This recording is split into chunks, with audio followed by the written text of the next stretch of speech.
Saya harap pelajar-pelajar dapat berinteraksi lah dengan guru ya. Okey, untuk bersama-sama membuat ulang kaji lah. Saya rasa ulang kaji mungkin guru di sekolah lebih ke depan untuk tajuk dalam mata pelajaran sains. Okey, untuk ini hari ini kita akan bincang tajuk 5.3 iaitu alkohol. Alkohol adalah sebahagian daripada sebatian karbon. Okey, kita masih lagi dalam topik yang kelima iaitu sebatian karbon. Okey, alkohol, yang pertama, alkohol ialah sebatian karbon organik yang terdiri daripada unsur karbon, hidrogen dan oksigen. Kalau awak lihat hidrogen dan oksigen tu air, betul?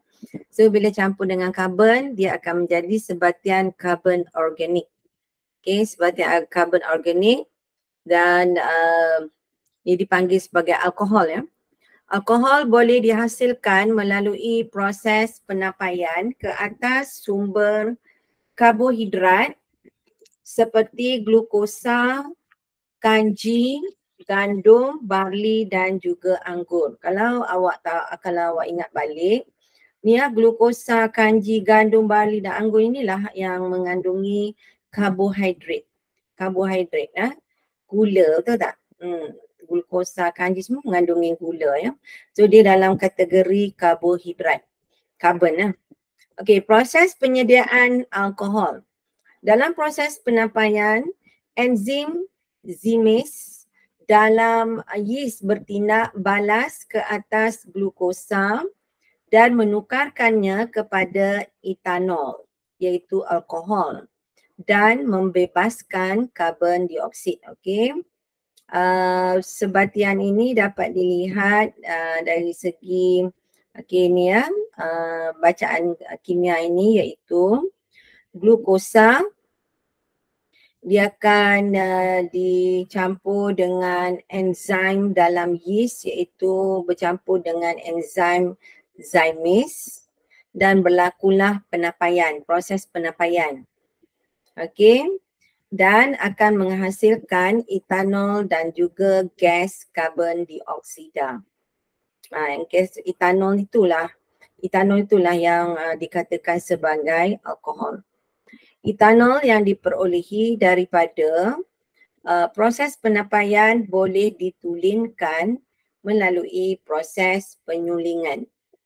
Okey, etanol ini dapat ditulinkan, maknanya dibersihkan lagi, dimurnikan lagi, kita katakan, okey, ditulinkan melalui proses penyulingan.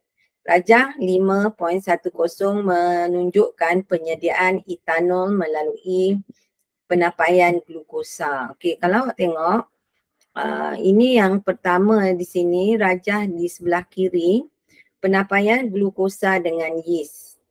Di mana kita akan dapatkan kelalang kon dan campuran pisang, yeast dan air suling.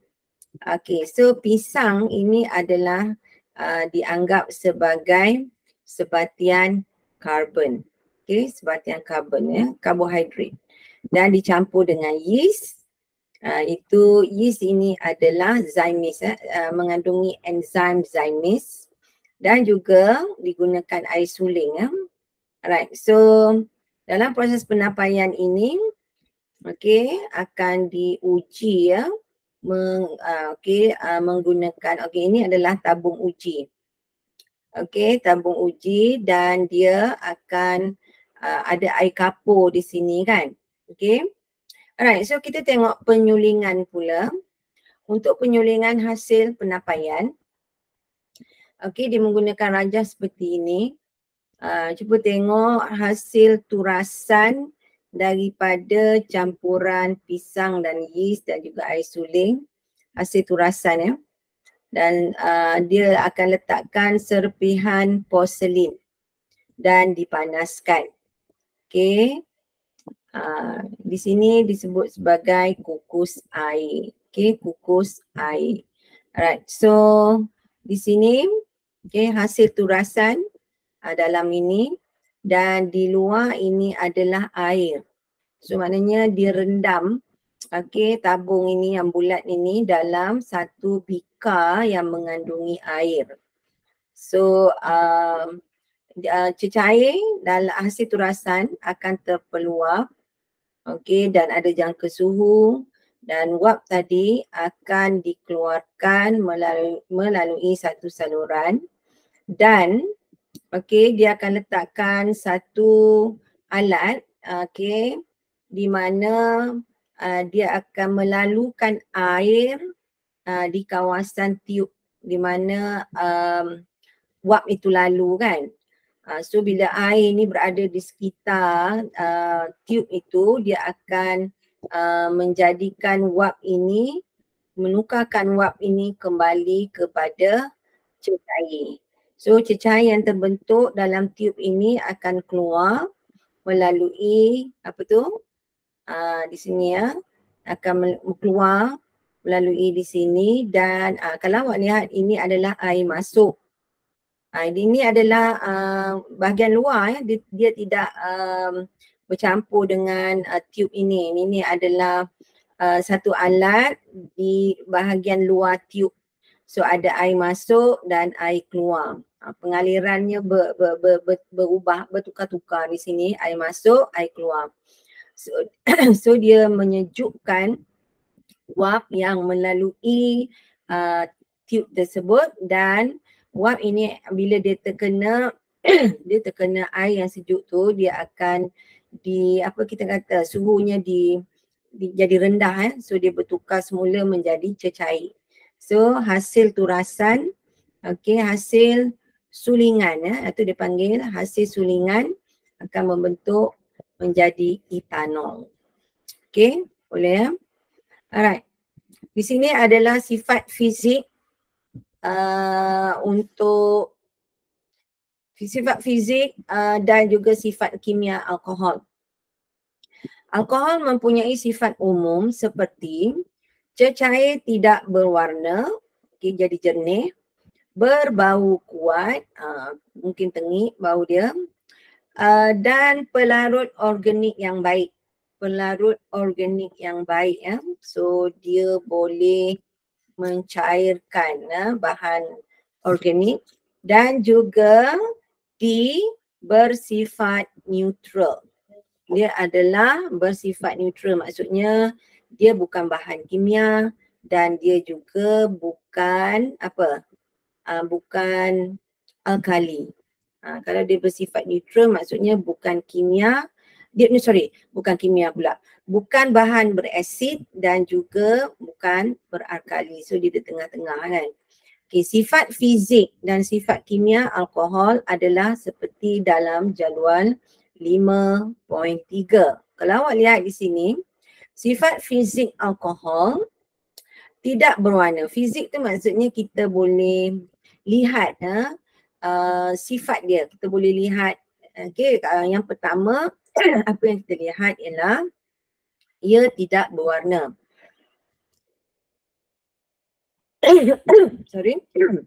Dia tidak mempunyai warna jernih. Cecair pada suhu bilik. Pada suhu bilik dia akan menjadi cecair. Mungkin kalau dia panas dia bertukar jadi wap. Mempunyai bau yang tersendiri. Takat didih meningkat apabila bilangan atom meningkat. Apabila bilangan atom meningkat, takat didih juga akan meningkat. Keterlarutan dalam air berkurang apabila bilangan atom meningkat. Maknanya ada dua keadaan. Bila bilangan atom meningkat, tahap didih meningkat. Bila bilangan atom dia meningkat, kelarutan dia akan menjadi berkurang. Nampak macam dia agak tepu, betul tak? Kalau dia dia kurang larut dalam air, kelarutan dalam air berkurang apabila bilangan atom meningkat. Maknanya dia lebih pekat lah kot. Okey, ketelarutan dalam air. Maknanya bila bilangan atom meningkat, dia tidak larut dalam air. Okey. Sifat kimia alkohol bernyala dengan nyalaan berwarna biru. Okey, sifat kimia alkohol bernyala dengan nyalaan berwarna biru. Hasil tindak balas pembakaran alkohol ialah karbon dioksida dan air.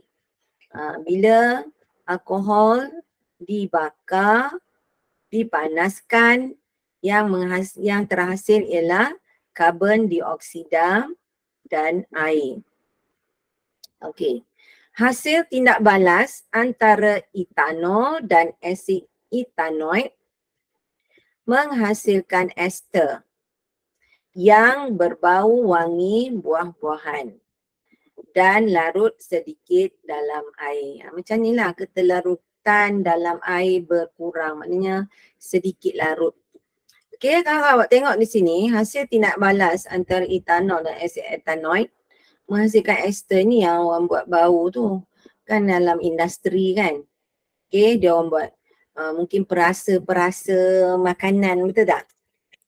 Makanan tu boleh jadi dia rasa macam, contoh rasa macam pisang, rasa macam mungkin dia boleh buat rasa macam durian. Tapi sebenarnya adalah campuran bahan-bahan inilah, tindak balas antara etanol, alkohol dengan asid etanoik. Larut sedikit dalam air. Okey. Mungkin perfume juga kan? Betul tak? Perfume juga mungkin menghasilkan bau-bau yang tertentu hasil daripada tindak balas alkohol ini. Tetapi dia bukan dalam jumlah yang banyak yang boleh memabukkan. Betul tak? Dalam jumlah yang mungkin sedikit lah kalau dimasukkan dalam perfume tadi. Okey, kegunaan alkohol dalam kehidupan harian. Okey. Alright. Okey, nanti kita pergi pada, kalau ada soalan kita akan bersama-sama untuk menjawab soalannya. Alkohol mempunyai pelbagai kegunaan dalam kehidupan harian kita. Jadual 5.4 menunjukkan beberapa kegunaan alkohol. Yang pertama, sebagai bahan api. Yang kedua, digunakan dalam bidang perubatan. Yang ketiga, digunakan dalam industri, dan yang keempat digunakan dalam kosmetik. Okey, untuk penerangan untuk bahan api, merupakan bahan api yang baik, mudah terbakar, nyalaan biru, pembakaran yang lengkap dan bersih tanpa jelaga. Digunakan sebagai bahan api bio untuk kenderaan bermotor. Okey. Maknanya boleh digunakan sebagai bahan api. Yang ini boleh jadilah dalam kegunaan alkohol ini kan nampak macam petrol sikit kan. Bahan api bio untuk kenderaan bermotor. Okey, perubatan digunakan sebagai antiseptik. Okey. Untuk membersih luka daripada kuman. Okay, disinfektan, antiseptik, disinfektan. Disinfektan ni mungkin dalam alat-alat cuci tu kan. Disinfektan mungkin ini juga untuk membersihkan kuman-kuman daripada mungkin digunakan dalam alat-alat pembersih dan juga pelarut bagi pelbagai jenis ubat.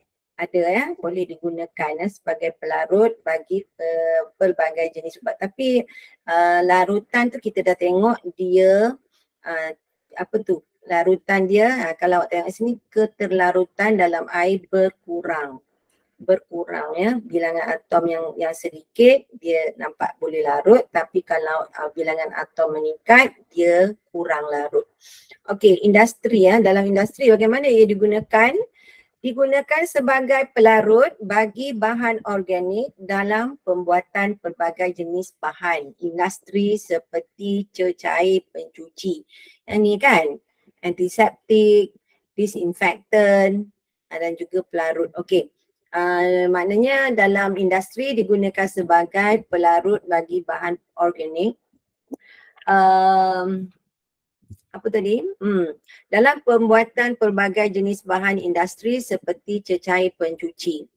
Digunakan dalam pembentukan ester yang digunakan dalam industri pemprosesan makanan, kosmetik dan juga cat. Dia orang guna alkohol sebab dia boleh melarutkan bahan apa tadi? Karbon tadi kan. Ni ya. Boleh melarutkan kalau awak boleh lihat, okay, dalam cat juga digunakan ya. Okay. Alright. So dalam seterusnya, etanadiol sejenis alkohol digunakan sebagai anti beku. Maksudnya kalau letak bahan ni dia tak beku. Macam mana tu? Mungkin lah kot. Harap-harap dalam jumlah yang sedikit lah. Kalau mungkin awak tengok kita punya makanan mungkin kan. Kita tengok dekat supermarket tu. Kadang-kadang ada macam margarine ataupun cheese kan. Cheese ya. Cheese tu keju kan. Letak dalam peti ais pun dia tak beku. Mungkin ada sedikit bahan yang diletakkan. Okey, kosmetik digunakan sebagai pelarut bagi pelbagai barangan kosmetik seperti minyak wangi, lotion, gincu dan krim kosmetik. Ini bahan ini juga sebab dia pelarut organik kan. Okey, digunakan dalam minyak wangi. Sebab tadi kan kita ada jumpa tadi dia menghasilkan dekat sini kan etanol dicampur dengan asid etanoik menghasilkan ester. Ester tu dia mempunyai pelbagai jenis bau-bauan. Kita ingat dia memang letak kan, contoh kan dia letak pisang. Kita ingat dalam makanan tu letak pisang tapi sebenarnya boleh jadi ada campuran-campuran yang mempunyai bau buah-buahan yang tertentu. Okey, juga dalam minyak wangi, lotion, gincu dan krim kosmetik. Cuma saya pun tak pasti kalau alkohol yang diletakkan dalam ini adalah dalam jumlah yang kecil. Dia tidak memabukkan tapi saya tak pastilah. Okey, biasanya kalau minum alkohol tu mabuk betul tak? Itu memang tak boleh lah. Tapi ini dicampurkan mungkin dalam jumlah yang sedikit. Tapi ada setengah orang tak nak kalau dicampurkan alkohol dia tak nak. Tapi sebenarnya mungkin ada. Okey. Kesan pengambilan alkohol secara berlebihan. Ini mungkin alkohol dalam bentuk minuman lah. Okey, pengambilan alkohol secara berlebihan akan menjejaskan kesihatan. Alkohol ni arak kan? Sebab dia akan peram tadilah yang kita tengok tadi contoh dia akan peram beberapa jenis macam contoh anggur. Anggur arak dia peram anggur. Dia peram bertahun-tahun ya dalam botol dia simpan bawah tanah bertahun-tahun, last kali jadi dia orang kata bermutu tinggi alkohol tersebut. Begitu juga mungkin dia buat alkohol tersebut daripada kanji, gandum, barley dan sebagainya. Cuma yang kita tahu mungkinlah kat negara orang putih tu kan dia minum arak kan. Okay, dia mungkin kemungkinan besar dibuat menggunakan anggur yang bermutu tu. Cuma kita orang Islam dilarang ya untuk mengambil alkohol ataupun arak, tidak boleh ya, langsung tak boleh. Okay, bukan sahaja secara berlebihan, sedikit pun tak boleh ya untuk kita orang-orang Islam. Okey, pengambilan alkohol secara berlebihan boleh menyebabkan, mungkinlah kita tengok orang-orang non-Muslim kan, dia ambil alkohol ni dan dalam jumlah yang banyak akan menyebabkan kemabukan. Mabuk tu jadi tak betul lah. Tu hujung hayang kan saya tak silap Mungkin itu untuk kelas lain lah, dia cerita pasal efek alkohol kepada sistem saraf. Dia jadi tidak stabil. Sistem saraf refleksi untuk sistem saraf kan, otak tu dah tak boleh bagi signal. Okay, saya rasa ini untuk form 4. Alright, kemabukan yang menimbulkan pelbagai masalah seperti pemanduan secara berbahaya dan pergaduhan. Dia jadi tak siuman lah sebab otak tu tidak berfungsi dengan betul. Okay, jadi tidak siuman, so akan banyak perkara-perkara yang tidak diingini, yang berbahaya dan boleh mencederakan orang lain di sekitar mereka.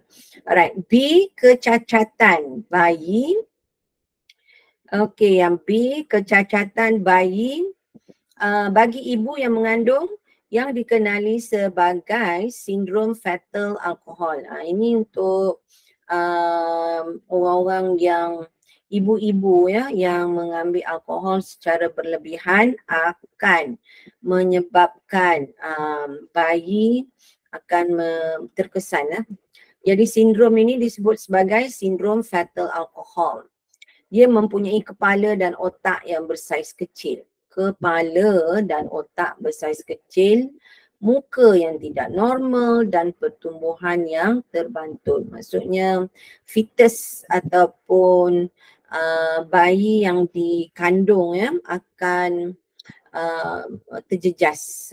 Kandungan tersebutlah disebabkan oleh sindrom fetal alkohol. Fetal tu sebenarnya mati. Sindrom fetal alkohol. Fetal dalam bahasa Inggeris ialah sesuatu yang menyebabkan kematian. Okey. Jadi kat sini, jadi dekat budak tu apa? Jadi dekat dia mempunyai kepala dan otak bersaiz kecil, muka tidak normal dan juga pertumbuhan yang terbantu. Kesian budak tu kan. Okey, C, ketagihan alkohol yang menimbulkan masalah sosial dalam keluarga dan mengganggu ketenteraman masyarakat seperti perbuatan jenayah. Mungkin memukul ahli keluarga, betul tak?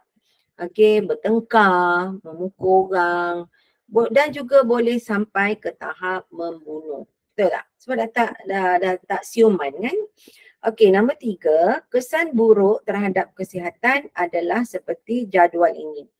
Okey, apa yang efek dia kepada otak? Okey, yang pertama efek kepada otak, merosakkan sel otak. Koordinasi dan sistem saraf terjejas menyebabkan keseimbangan badan terganggu dan kesukaran menganggar jarak. Mata, penglihatan akan kabur. Peparu, kadar pernafasan akan meningkat. Sel otak rosak. Okey, sistem saraf terjejas. Okey. Peparu, kadar pernafasan meningkat. Apa jadi pada jantung? Kadar denyutan jantung juga meningkat. Tekanan darah tinggi. Dapat sakit lah. Sebab alkohol tu dia adalah macam sebatian kimia jugalah, dalam badan. Okey, perut. Kerengsangan pada dinding perut menyebabkan pendarahan dan ulcer. Ni sangat kritikal untuk orang yang ketagih alkohol. Akan menyebabkan pendarahan dan ulcer, luka dalam bahagian perut dan luka. Oh, sakit ni. Okay, kita kalau angin biasa pun sakit tu tak? Ni teruk ni, dah pendarahan dan ulcer, luka dalam bahagian tali perut. Okey, hati, kerosakan sel hati mati dan mengeras, siriosis dan juga kanser hati. Kan memang alkohol ni akan merosakkan bahagian hati terutamanya. Dan juga ginjal akan rosak. Kerosakan ginjal akibat terlalu aktif menyingkirkan bahan buangan. Dan pundi kencing, pembuangan air kencing yang lebih kerap. So awak boleh lihat pengambilan alkohol ini lebih kurang sama dengan pengambilan dadah. Betul tak? Sama. Merosakkan sistem organ dalam. So sekarang kita boleh mengakui lah bahawa kan dalam Islam kan dia larang, betul tak? Larang kita ambil alkohol sebab Saya ingatkan balik awak dengan perkataan saya, betul tak? Saya ingatkan balik. Allah adalah Tuhan yang menjadikan manusia. So dia tahu dia adalah engineer. Engineer yang mencipta manusia. So dia tahu, Allah tahu apa yang baik dan apa yang tidak baik untuk kita manusia. Maknanya kalau dia larang tu benda tak elok lah. Kalau dia larang daripada pengambilan alkohol, maksudnya ada kesan buruk kepada kita sebab dia tahulah sebab dia yang menjadikan kita. Betul? Dadah. Adik-beradik dengan alkohol walaupun dalam kita kata dalam Islam dia tak pernah sebut perkataan dadah, tetapi alkohol tu lebih kurang sama juga dengan dadah kerana dadah adalah boleh jadi dia adalah organik, daun ataupun bahan kimia, campuran bahan kimia yang dibuat untuk merosakkan tubuh. Sama juga dengan alkohol dapat merosakkan tubuh badan. So jadi 2 kali 5 lah. Dadah dengan alkohol adalah benda yang sama yang boleh merosakkan tubuh badan kita. Sebab tu dalam Islam melarang pengambilan alkohol dan juga dadah. So kalau kita ambil, apa hukum dia? Hukum dia apa? Hukum dia haram. Okey, hukumnya adalah haram. Ambil alkohol awak memang dah tahu, tak boleh minum arak, haram. Tapi dadah juga adik-beradik dengan alkohol. So dadah juga adalah benda yang haram. Okay, so kita pergi pada praktis 5.3. Apakah yang dimaksudkan dengan alkohol? Siapa nak jawab? Apakah yang dimaksudkan dengan alkohol? Alkohol adalah suatu kumpulan homolog sebatian karbon organik yang mengandungi unsur karbon, hidrogen dan oksigen. Itu jawapan dia ya. Apakah alkohol?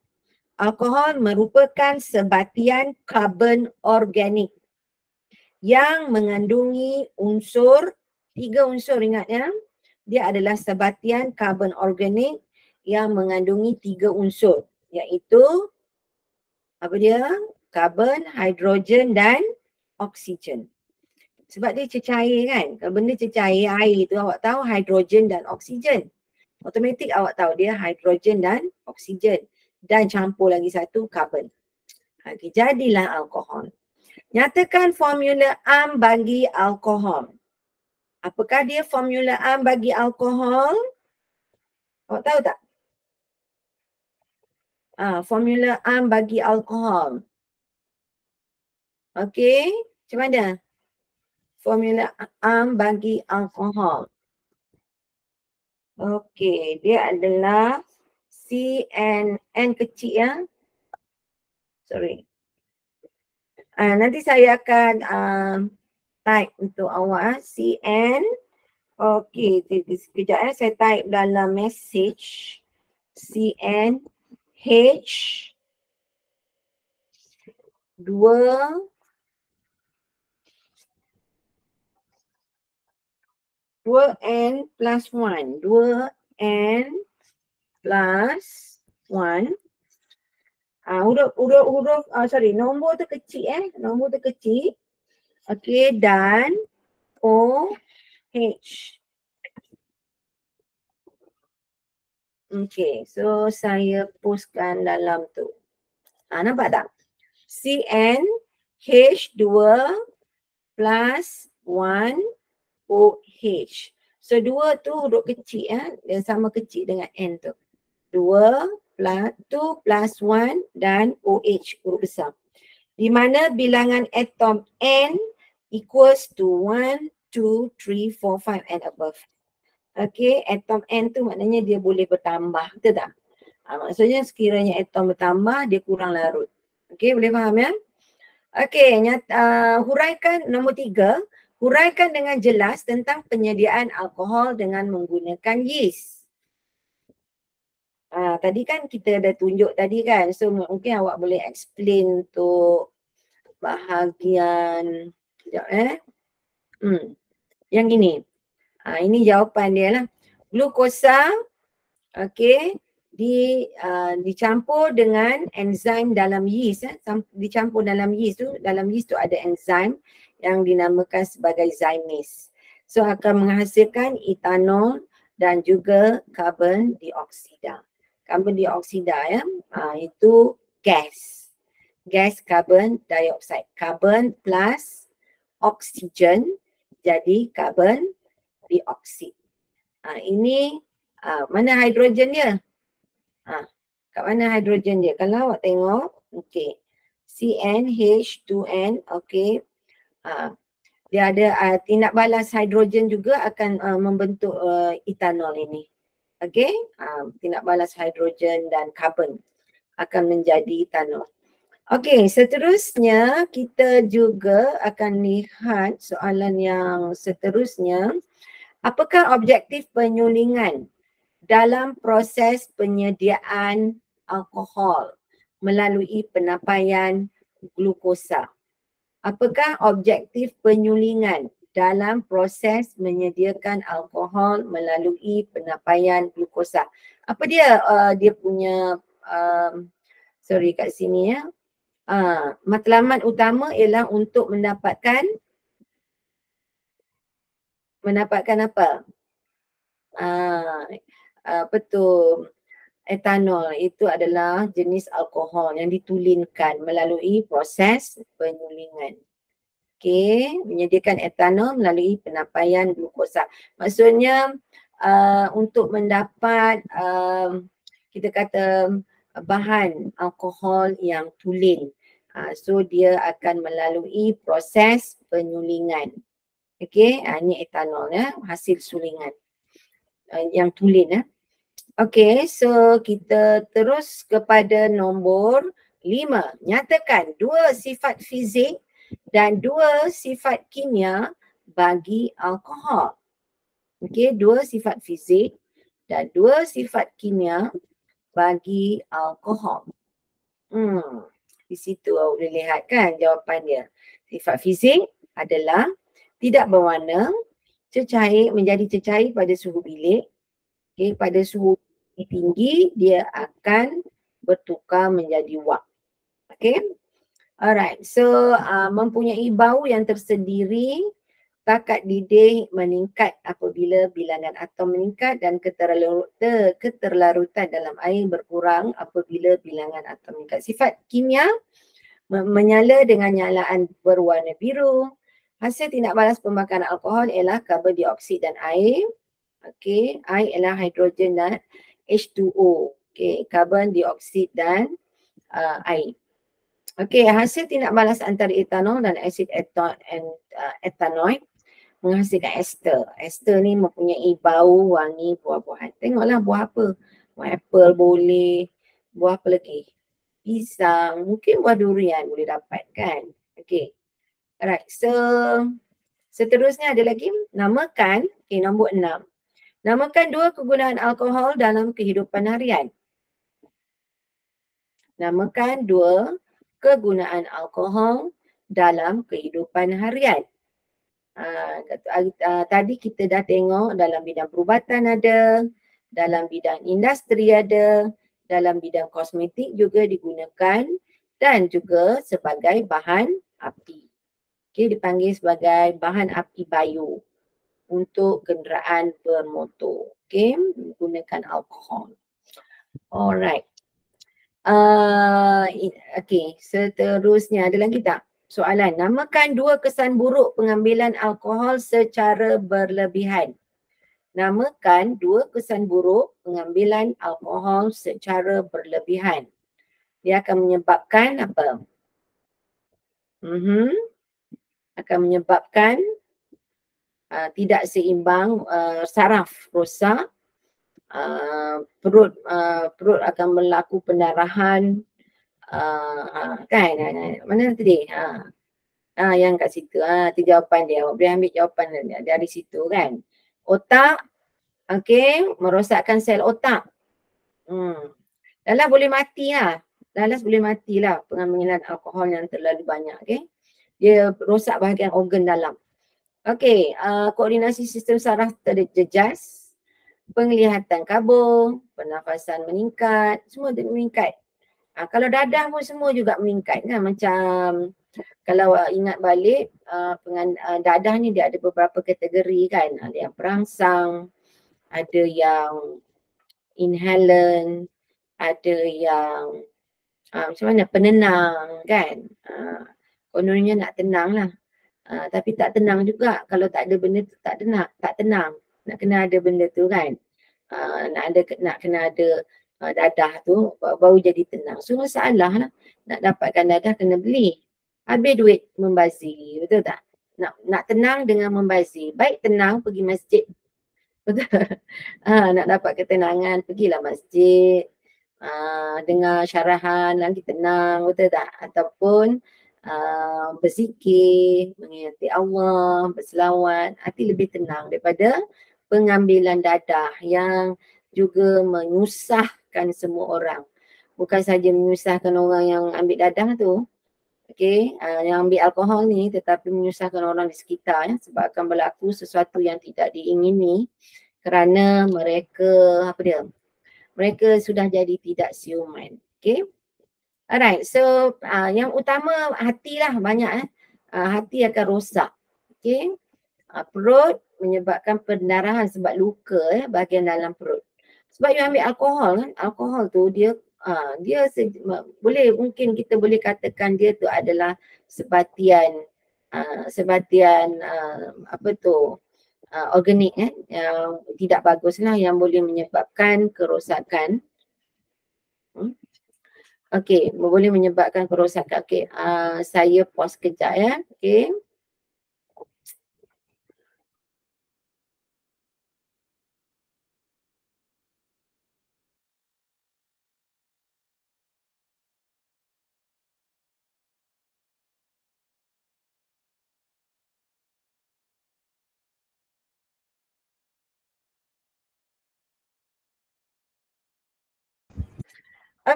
So kita sambung balik. Boleh dengar dapat dengar saya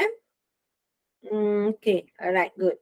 Ini adalah jawapan kerosakan di semua bahagian organ dalaman ya. So kita teruskan perbincangan 5.4. Lemak juga adalah sebatian karbon organik yang disebut ya. Lemak ialah sejenis sebatian karbon organik yang mengandungi unsur karbon, hidrogen dan oksigen. Lemak wujud dalam dua keadaan seperti berikut. Lemak yang berkeadaan terpejal pada suhu bilik lazimnya berasal daripada sumber lemak haiwan. Awak ingat satu je, kalau karbon kan bila ia dibakar, dia akan menjadi warna hitam. Bila dibakar, dia akan menjadi warna hitam. Macam lemak kan, contohlah. Senang je nak tahu. Contoh kan, sate. Sate kan, sate guna apa? Daging ayam, daging lembu. Dan juga lelemak. Bila dibakar dalam tempoh yang agak lama, semua benda tu akhirnya akan menjadi hitam, berkarbon. Arang tu karbon lah. Arang tu kan, itu karbon lah. Dan dapatlah awak lihat bentuk karbon dekat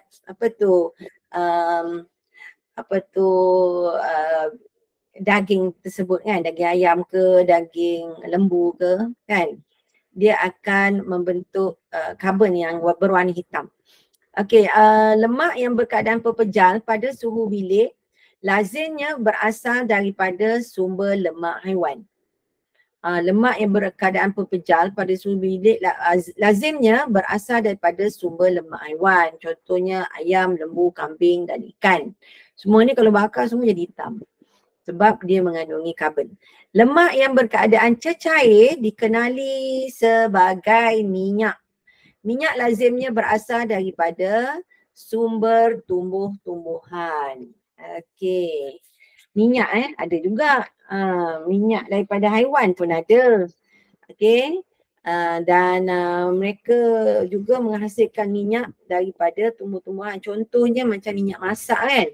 Minyak masak ada macam-macam jenis sumber untuk minyak masak ada daripada kalau saya tak silap daripada palm oil apa tu? Kelapa sawit. Okey, daripada kelapa sawit ada nak dapatkan minyak tersebut daripada sumber kelapa sawit, daripada sumber pokok bunga pun ada, bunga matahari dijadikan minyak. Mungkin mahal lah harga dia kan, dan lain-lain lagi lah. Okay, contoh minyak sawit, minyak kelapa dan juga minyak soya. Lemak dibahagikan kepada lemak tepu dan lemak tidak tepu. Lemak tepu dan lemak tak tepu. Okey, kita cuba lihat di sini kan. Okey, gambar rajah ini menunjukkan lemak tepu. Okey, apakah dia nak masuk dalam kategori lemak tepu? Okey, yang pertama lemak haiwan, pepejal. Okey, lemak haiwan, sumber lemak tumbuhan. Okey, yang ini. Okey, sorry. Lemak tepu di bahagian kiri, lemak tak tepu di bahagian kanan. Okey, maknanya daripada mana datang ini kan? Kalau lemak tepu daripada lemak haiwan. Okey, untuk lemak tak tepu adalah datang daripada lemak tumbuh-tumbuhan. Okey. Okey, kita tengok pula kat sini. Untuk lemak tepu, dia dalam keadaan pepejal. Okey, lemak tak tepu dalam bentuk cecair. Okey, lemak tepu adalah dalam bentuk pepejal, lemak tak tepu dalam bentuk cecair. Okey, macam minyak masak lah kan. Kalau lemak haiwan memanglah kita nampak dia bergentil macam tu kan. Betul tak? Lemak ayam macam mana? Okey, tinggi dari segi tahap lebur. Saya kena baca sini dulu saya kena baca tengah dulu. Takat lebur, lemak tak tepu, takat lebur dia tinggi. Dan untuk lemak tak tepu, takat lebur dia adalah rendah. Okey, takat lebur maknanya dia cepat mendidih. Yang ni lambat sikit. Untuk lemak tak tepu tu lambat sikit mendidih. Kalau lemak tak tepu, takat lebur dia rendah, maksudnya dia cepatlah mendidih kan. Okey. Bilangan atom hidrogen dalam molekul untuk lemak tak tepu maksimum. Bilangan atom hidrogen dalam molekul untuk lemak tepu adalah maksimum. Dan untuk lemak tak tepu bila belum lagi maksimum. Maksudnya yang tak tepu tu maksimum, yang tak tepu tu belum mencapai lagi tahap maksimum. Maksud bawah lagi pada maksimum lah. Okey, penambahan atom hidrogen ke dalam molekul. Sebab dia maksimum kan, so dia tak boleh tambah lagi lah sebab dia dah maksimum. Tidak boleh tambah. Penambahan atom hidrogen ke dalam molekul. Tidak boleh tambah untuk lemak tepu. Untuk lemak tak tepu, boleh tambah atom hidrogen ke dalam molekul tersebut. Okey, dia cair. Okey, untuk yang tak tepu. Itu perbezaan dia. Awak boleh nampak ni kan. Alright. So, okay, kita dah berada pada pukul 9 ya. Okay, sudah sampai masa. Okay, nanti kita akan sambung lagi perbincangan kita untuk minggu depan ya. Kita sambung pada kesan pengambilan makanan yang mengandungi lemak berlebihan terhadap kesihatan. So nanti saya akan upload bahan ini dalam WhatsApp group lepas ni ya. Okay. So sehingga berjumpa lagi. Okay, mungkin awak setengah daripada anda semua mungkin ada kelas lepas ni kan. Okay, so saya ucapkan terima kasih kerana menghadiri kelas ini. So kita jumpa lagi pada minggu hadapan insyaAllah. Assalamualaikum warahmatullahi ta'ala wabarakatuh. Jumpa lagi.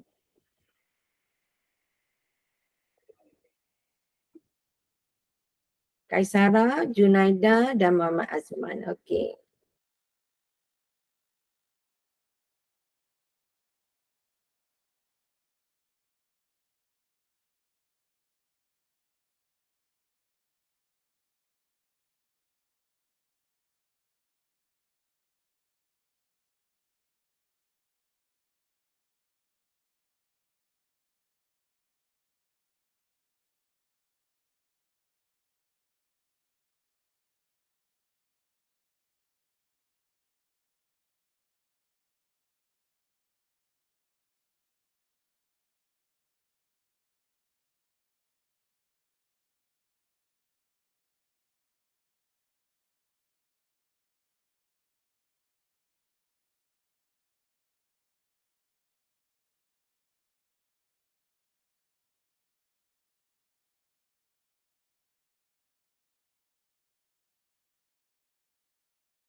Okay, Assalamualaikum dan selamat malam dan salam sejahtera.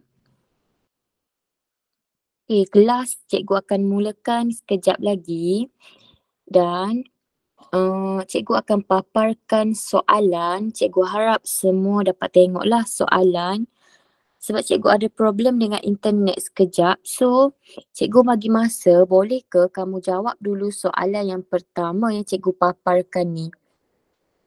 Sekejap cikgu sharekan skrin.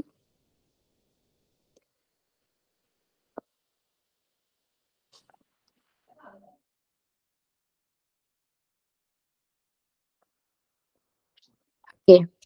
So, untuk soalan pertama, cikgu paparkan skrin ni, cikgu harap awak semua nampak lah. So, cikgu nak sementara cikgu dapat pulihkan line cikgu dekat yang laptop satu lagi. So, cikgu bagi masa, boleh ke awak semua jawab soalan berkenaan dengan nombor 2?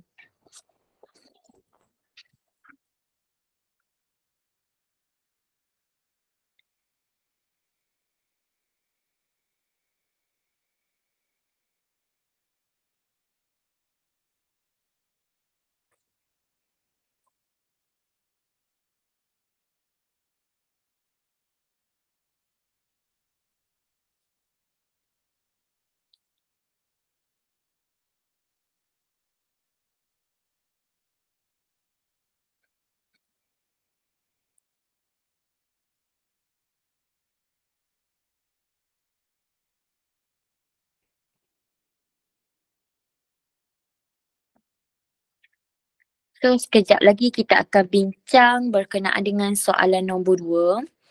Jadi, cikgu harap awak semua boleh jawablah soalan nombor 2 ni berkenaan dengan insurans. Kalau kita tengok nombor 2, Encik Fikri ingin membeli insurans kebakaran untuk rumahnya.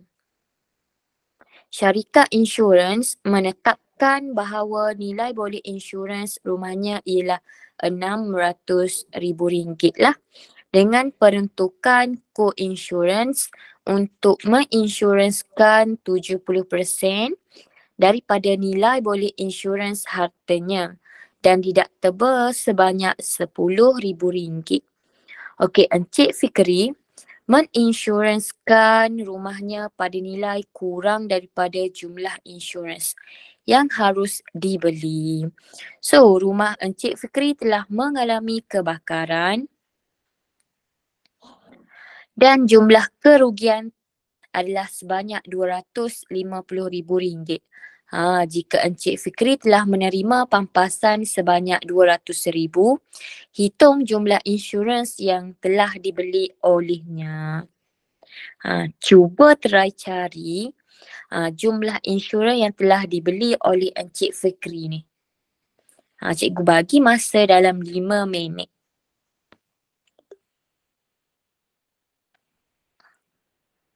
Okay, selamat datang Atira. Awak nampak tak yang cikgu sharekan ni? So, cikgu bagi masa, cuba tengok kepada soalan ni and cuba try jawab dahulu, terlebih dahulu.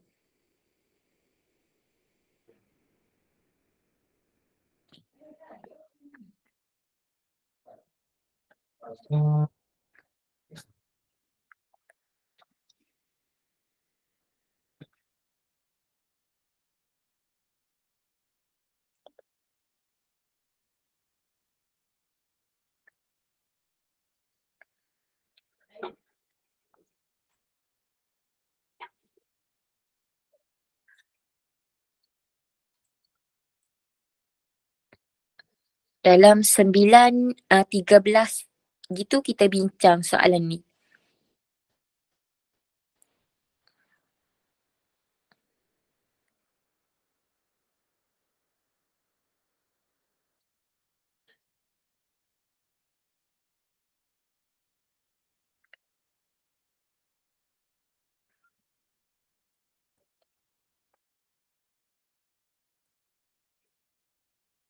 Semua boleh nampak soalan cikgu? Sekejap sementara cikgu pulihkan laptop cikgu ni. Cuba kamu buat soalan ni dahulu, terlebih dahulu.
Kalau ada pertanyaan, awak boleh tanya.